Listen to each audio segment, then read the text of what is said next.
T twenty বিশ্বকাপের group পর্ব থেকে বিদায় নিয়েছে পাকিস্তান। 2009 সালের চ্যাম্পিয়ন এবং গতবারের রানার-আপের এমন হতাশাজনক পারফরম্যান্সে দেশটির ক্রিকেটপ্রেমীরা যে প্রচণ্ড ক্ষুব্ধ তা বলার অপেক্ষা রাখে না। সামাজিক যোগাযোগ মাধ্যমে ভয়াবহ ট্রলের শিকার হচ্ছে পুরো পাকিস্তান ক্রিকেট দল। কিন্তু এবার সে ট্রলকারীরা দৈনন্দিন জীবনেও খেলোয়াড়দের উপর চড়াও হচ্ছেন। পাকিস্তান টুর্নামেন্ট থেকে বাদ পড়ার যুক্তরাষ্ট্র দলটির পেসার হারিস রৌফের উপর চড়াও হওয়ার চেষ্টা করেন এক সমর্থক। হারিস রৌফও ছেড়ে কথা বলেননি।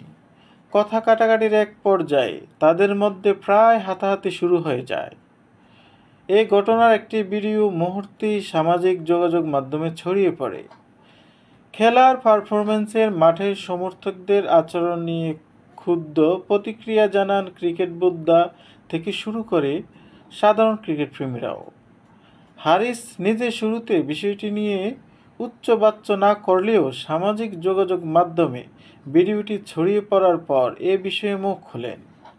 এবার হারিস রৌফের পাশে দাঁড়িয়েছেন পাকিস্তান ক্রিকেট বোর্ডের প্রধান মহসিন নাকভি। যুক্তরাষ্ট্রের হারিসের সঙ্গে বাকবিতণ্ডায় জড়ানো সমর্থকদের আচরণের প্রতি ধিক্কার জানিয়েছেন তিনি। ভবিষ্যতে এমন উগ্র আচরণ সহ্য করা হবে না জানিয়ে সেই সমর্থককে ক্ষমা চাইতে বলেছিলেন নাকভি। হারিসের কাছে দ্রুত ক্ষমা না চাইলে তার বিরুদ্ধে আইনি পদক্ষেপ নেওয়ার হুঁশিয়ারি দিয়েছেন পাকিস্তানের ক্রিকেট কর্তা।